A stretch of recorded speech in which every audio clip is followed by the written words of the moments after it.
الحمد لله وكفى وسلام على عباده الذين اصطفى أما بعد فأعوذ بالله من الشيطان الرجيم بسم الله الرحمن الرحيم يا أيها الذين آمنوا ادخلوا في السلم كافة ولا تتبعوا خطوات الشيطان إنه لكم عدو مبين فإن زللتم من بعد ما جاءتكم البينات فاعلموا أن الله عزيز حكيم صدق الله العظيم۔ میرے عزیزوں اور حاضرین جمعہ، اللہ تعالیٰ کا لاکھ لاکھ احسان و کرم ہے کہ اللہ تعالیٰ نے اس مجلس میں ہمیں بیٹھنے کی توفیق عطا فرمائی اور درود و سلام ہزارہ ہزار رسول اکرم صلی اللہ علیہ وسلم پر اور ابر رحمت ہمیشہ برستی رہے اس ذات پاک پر جن کو اللہ نے اس دین کا سرچشمہ اور اس دین کا منبع اور مصدر بنایا ہے۔ اللہ تعالیٰ قرآن میں فرماتا ہے یا ایھا الذین آمنوا ادخلوا فی السلم کافۃ، اے ایمان والو سلم میں، صلح میں پورے طور پر داخل ہو جاؤ اور شیطان کے نقشہائے قدم کی پیروی نہ کرو، وہ تمہارا کھلا ہوا اور صریح دشمن ہے۔ اتنی واضح نشانیاں آ جانے کے بعد بھی اگر تم سے لغزش ہو جائے تو یقین جانو کہ اللہ تعالی غالب ہے، حکمت والا ہے۔ یہ آیت بڑی چونکا دینے والی ہے کہ اللہ سے جنگ کے کیا معنی؟ کیا اس کا کوئی تصور کر سکتا ہے؟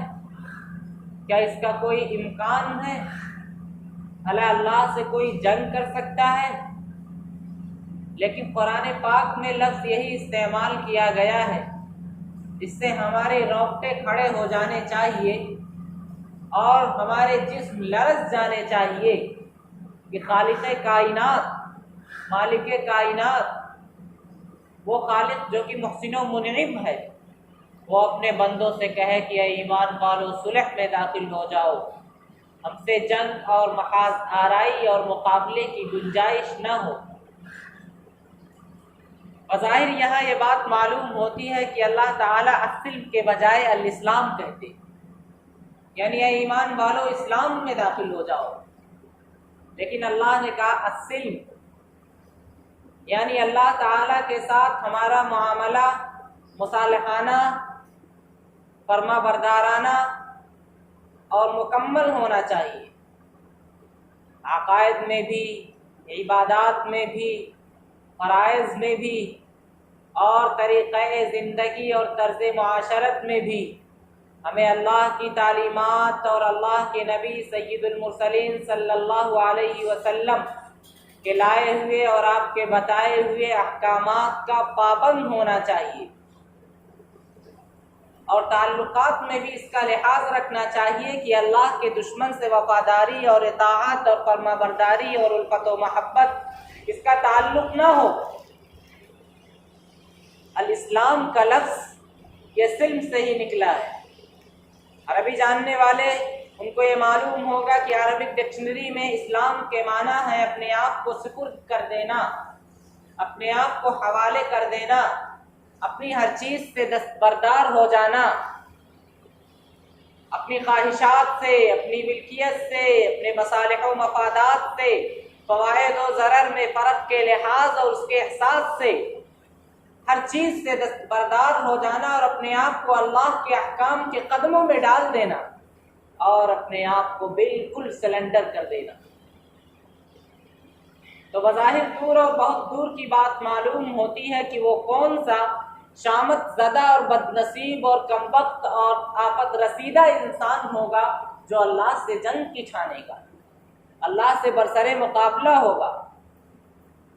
لیکن انسانوں کی نفسیات اور انسانوں کے زندگی کے تجربات اور اللہ اور اس کے رسول کے تعلیمات کے مقابلے میں انسانوں کے کردار اور کیریکٹر اور ان کے طرز عمل اور طریقہ زندگی سے یہ معلوم ہوتا ہے کہ ایسا ہو سکتا ہے، اس کا امکان ہے کہ کوئی انسان اللہ کا بندہ اور اللہ کا غلام ہونے کا دعویٰ بھی کرے، لیکن نعوذ باللہ بعض چیزوں میں اللہ سے برتر جنگ ہو، اللہ سے جنگ کی ٹھان لے، یعنی کچھ احکام کو مانے اور کچھ نہ مانے، اللہ کے یہاں ریزرویشن اور تحفظ کے ساتھ اپنی مرضی کو دخل دیتے ہوئے اللہ تعالیٰ کے ساتھ اپنی غلامی کا اور بندگی کا تعلق قائم کرے۔ یہ اچھا صاحب ہم عقائد کو تو مانتے ہیں، یقیناً توحید برحق ہے، آخرت برحق ہے، قبر کا عذاب برحق ہے، لیکن معاشرے میں اپنے عزیزوں کے ساتھ تعلقات میں، تہذیب و ثقافت میں، اخلاق میں، لین دین میں، بیع و شراء میں، خرید و فروخت میں اور رشتہ داروں اور عزیزوں کے ساتھ تعلقات میں اور تجارتی معاملات میں ہم آزاد ہیں، ہم بالکل آزاد ہیں۔ آج کل یہ کہا جاتا ہے کہ ہم آزاد ہیں، ہم جو چاہیں کریں، جو چاہیں وہ پہنیں، یہ بالکل بیتوکی باتیں ہیں، جانوروں کی باتیں ہیں، وہ بھی یہ نہیں کرتے۔ جو لڑکا یہ کہتا ہے اور جو لڑکی یہ کہتی ہے، جو مرد یہ کہتا ہے یا جو عورت یہ کہتی ہے کہ ہم آزاد ہیں، ہم جو چاہیں وہ پہنیں، یہ بالکل پاگل خانے میں داخل کیے جانے کے لائق لوگ ہیں، دیوانے قسم کے لوگ ہیں۔ ظاہر ہے کہ ہم جو چاہیں گے، آپ جو چاہیں گے وہ نہیں ہوگا نا۔ دیکھا یہ جائے گا کہ تہذیب کیا چاہتی ہے، ادب کیا چاہتا ہے، ثقافت کیا چاہتی ہے، اخلاق کیا چاہتا ہے، مالک کیا چاہتا ہے، مذہب کیا چاہتا ہے، رسول کیا چاہتے ہیں، قرآن کیا چاہتا ہے، صحیح بات کیا ہے، حق بات کیا ہے، یہ دیکھا جائے گا۔ یہ نہیں دیکھا جائے گا کہ معاشرہ کیا چاہتا ہے، لوگ کیا چاہتے ہیں، بالکل نہیں۔ آج یہ جملے جو زبان پہ چڑھے ہوئے ہیں کہ ہم جو چاہیں وہ کریں، یہ بالکل غلط قسم کے جملے ہیں اور جنگل کے قانون ہیں۔ اللہ تعالیٰ اس کو بالکل پسند نہیں کرتا، اللہ اس کو بالکل قبول نہیں کرتا۔ یہ آیت اسی لیے نازل ہوئی ہے، گویا یہ آیت تازیانہ عبرت ہے اور ایک بہت بڑے خطرے کا اعلان ہے کہ اللہ تعالیٰ اپنے بندوں سے کہہ رہا ہے، اے وہ بندو جو ایمان کا دعویٰ کرتے ہو، اپنے آپ کو مسلمان کہتے ہو، تم صلح میں پورے طور پر داخل ہو جاؤ۔ یا یہ نہیں چلے گا کہ اتنا ہم مانتے ہیں اور اتنا نہیں مانتے۔ ظاہر ہے کہ کوئی انسان اگر مسجد میں آتا ہے اور وہ یہ کہے کہ ہمارا پیر مسجد میں رہتا ہے، باقی جسم ہمارا باہر رہتا ہے، تو ہم اس کو دیوانہ ہی کہیں گے۔ کوئی یہ کہنے لگے کہ ہم سر اپنا جھکا دیتے ہیں لیکن بقیہ جسم ہمارا باہر رہے گا، وہ بھی دیوانہ ہے۔ اس سے بڑھ کر اگر کوئی یہ کہنے لگے کہ اچھا صاحب ہم سے قیام کرا لیجئے، ہم کھڑے ہو سکتے ہیں، 100 بار قیام کرا لیجئے، قیام سراخوں پر ہے لیکن جھکنا ہم سے نہیں ہوتا، رکوع اور سجود ہم سے نہیں ہوتے، اس میں ہمیں انسانیت کی توہین اور تذلیل معلوم ہوتی ہے، ہمیں اپنی شکست کا، ہمیں اپنی ہار کا احساس ہوتا ہے، ہمیں اپنی خودی سے دستبردار ہونا پڑتا ہے۔ تو ایسے انسان کو تو ہم مومن کیا دائرہ اسلام سے خارج سمجھتے ہیں۔ یہ کفر کا ایک رویہ اور کفر کا ایک کلمہ اور کفر کا ایک جملہ ہے۔ اللہ تعالیٰ فرماتا ہے کہ صرف 1 رکعت نماز پڑھ لینے، 2 رکعت نماز پڑھ لینے، 1 آدھ مرتبہ اللہ کا نام لے لینے سے اور جمعہ میں کسی دن 2 رکعت نماز پڑھ لینے سے اور پورا ہفتہ غائب رہنے سے کچھ نہیں ہوگا، پوری طور پر غلامی میں آنا پڑے گا۔ ریزرویشن یہاں نہیں ہے، یہاں یہ نہیں چلے گا کہ اتنا ہم مانتے ہیں یا اتنا ہمارا ہے اور اتنا آپ کا ہے۔ یہاں جو کچھ ہے وہ سب ہمارا ہے، تمہاری دولت ہماری، تمہاری عزت ہماری، تمہاری وفاداریاں ہماری، تمہارا بدن ہمارا، تمہارا سر ہمارا، تمہاری دولت ہماری، تمہارا دین اور تمہارا ایمان ہمارا، تمہاری محبتیں، تمہاری الفتیں، سب کچھ ہمارا۔ دنیا میں جتنی چیزیں ہیں سب اللہ کی ہیں۔ اللہ تعالیٰ کہتا ہے ہم جتنی جس کو حق دے دیں اتنا تم کسی کی اطاعت کر سکتے ہو، اصل اطاعت ورنہ ہماری ہے۔ یہ آیت بڑی چونکا دینے والی ہے۔ یا ایھا الذین آمنوا ادخلوا فی السلم کافہ، ایمان والو صلح میں داخل ہو جاؤ پورے کے پورے۔ اس آیت میں لفظ کافہ کا استعمال کیا گیا ہے۔ کافہ کا معنی عربی جاننے والے یعنی پورے کے پورے، یہاں کافہ کا تعلق دونوں سے ہے، یعنی تم سب مانو اور سارے احکام کو مانو۔ ایک نے مانا اور ایک نے نہیں، اور ایک حکم کو مانا اور دوسرے کو نہیں، ایسا نہیں ہو سکتا۔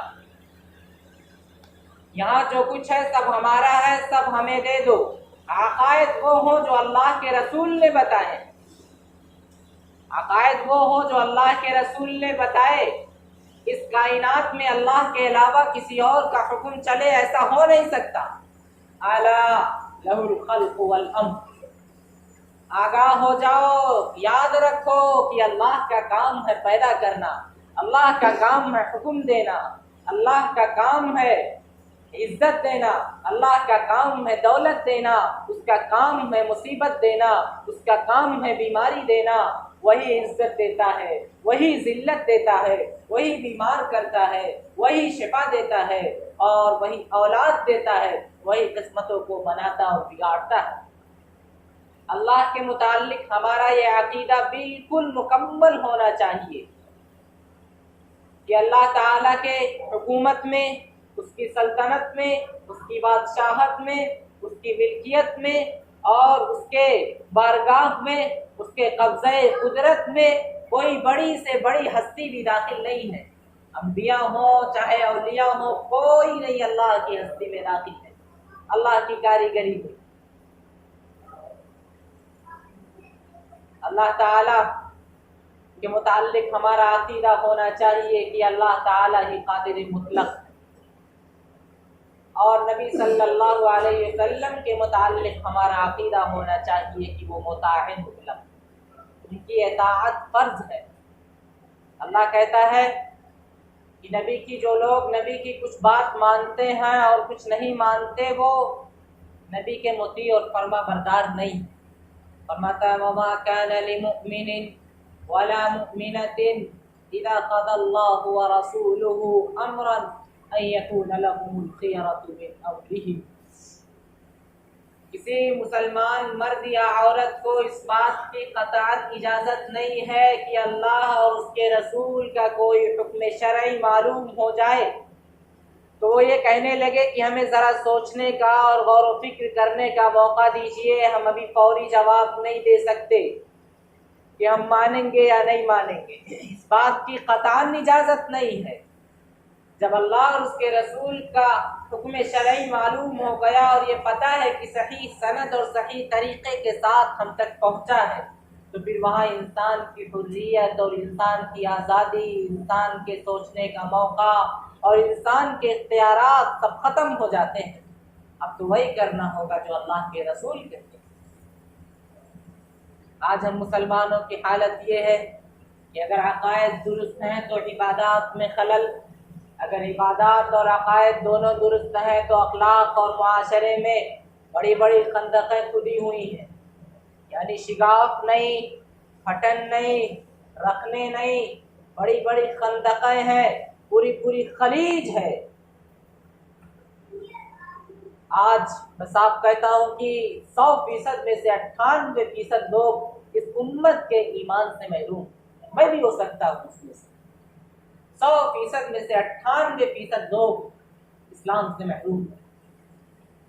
وہ مسلمان قومیت کی بنیاد پر ہے، مسلمان نسل کی بنیاد پر ہے، مسلمانوں کا بیٹا، مسلمانوں کا پوتا، مسلمانوں کا پڑپوتا مسلمان، ہم مسلمانوں کے گھر میں پیدا ہوئے، ہمارے ماں باپ مسلمان تو ہم بھی مسلمان۔ یہ سب چنی ہوئی چیزیں ہیں، جیسے قرآن میں کہا گیا ان کی الا اسماء سمیتموها، انتم و آباؤکم، جیسے لات، عزا، منات ہمارے جاہلیت میں ان کے باپ داداؤں نے نام رکھ لیے تھے، ایسے ہی کچھ نام ہیں جو ہمیں بچپن میں ہمارے بتا دیے گئے ہیں، اللہ، رسول، محمد، صحابہ، قرآن۔ اصل ایمان نہیں ہے، یقین نہیں ہے، سنی ہوئی باتیں ہیں سب، یقین کہاں ہے؟ یقین پیدا کرے ناداں، یقین سے ہاتھ آتی ہے وہ درویشی، جس کے سامنے جھکتی ہے مغفوری۔ یقین نہیں ہے، عقیدہ ہے، عبادات نہیں ہے، یہاں تک کہ اسلام اور مسلمانوں کے درمیان پوری خلیج ہے، آپس میں تفریقے، فرقے واریت اور ایک دوسرے کو نیچا سمجھنا اور ایک دوسرے کو غلط کہنا، ایک دوسرے کو کافر کہنا، اس کو اپنی مسجدوں میں نہ آنے دینا، پورا بگاڑ مچا کے رکھ دیا۔ کوئی دیوبندی ہے، کوئی بریلوی ہے، کوئی شیعہ ہے، کوئی سنی ہے، پورا مسلمانوں کے اندر اسی وجہ سے پسماندگی اور ذلت آ گئی۔ اور کتنے ایسے لوگ ہیں جن کے عبادات اور عقائد دونوں درست ہیں، لیکن اخلاق اور معاشرے کو وہ بالکل فہرست سے خارج سمجھتے ہیں۔ کتنے لوگ ہیں جن کے عقائد تو درست ہیں لیکن عبادات میں خلل، کلمہ پڑھتے ہیں لیکن پورے ہفتے بالکل مسجد سے غائب رہتے ہیں، مسجد میں ایک صف ہے، 2 صف ہے، اس سے زیادہ مجلس میں لوگ نہیں ہوتے، اور جمعہ کے دن آئے کتنی رکعتیں، 10 12، 2 رکعت نماز پڑھ لی، بھاگ گئے، یعنی جمعہ بھی صحیح سے نہیں پڑھتے، اور اپنے آپ کو یہ دعویٰ کرتے ہیں کہ ہم مسلمان ہیں۔ اسے مسلمان کہتے ہیں؟ بالکل نہیں۔ کتنے ایسے لوگ ہیں جھوٹ بولتے ہیں، دغا بازی کرتے ہیں، چوری کرتے ہیں، ڈکیتی کرتے ہیں، مکاریاں کرتے ہیں، ملاوٹ کرتے ہیں، جھوٹی قسمیں کھا کر اپنی تجارت کو چمکانا چاہتے ہیں، لیکن ان کو کوئی ڈر، کوئی خوف، کوئی بھے، کوئی خشیت اور کوئی ڈر اللہ سے نہیں ہوتا، کیونکہ وہ ان سب باتوں کو دین سے ہی خارج سمجھتے ہیں۔ کتنے لوگ ہیں جن کو اپنے ماں باپ کے حقوق کا اور اپنے اولاد کے حقوق کا اور اپنے بہن کا اور پڑوسیوں کے حقوق کا کچھ خیال نہیں۔ کتنے لوگ ہیں جن کی زبان میں نہ صداقت ہے، نہ سچائی ہے، نہ امانت ہے، نہ دیانت ہے، نہ راستی ہے، نہ حلاوت ہے، نہ شیرینی ہے، نہ مٹھاس ہے، گالیوں سے بات کرتے ہیں، پورا ایک دم جانوروں کی طرح زندگی بسر کر رہے ہیں، وہ چاہے ہم ہوں چاہے آپ ہوں۔ اللہ تعالی ہم کو صحیح بات سمجھنے کی توفیق عطا فرمائے، اور اللہ کے رسول کے بتائے ہوئے تعلیمات پر اور اللہ کی تعلیمات پر اور آپ کے احکامات پر عمل کرنے کی توفیق عطا فرمائے۔ وآخر دعوانا الحمدللہ رب العالمین۔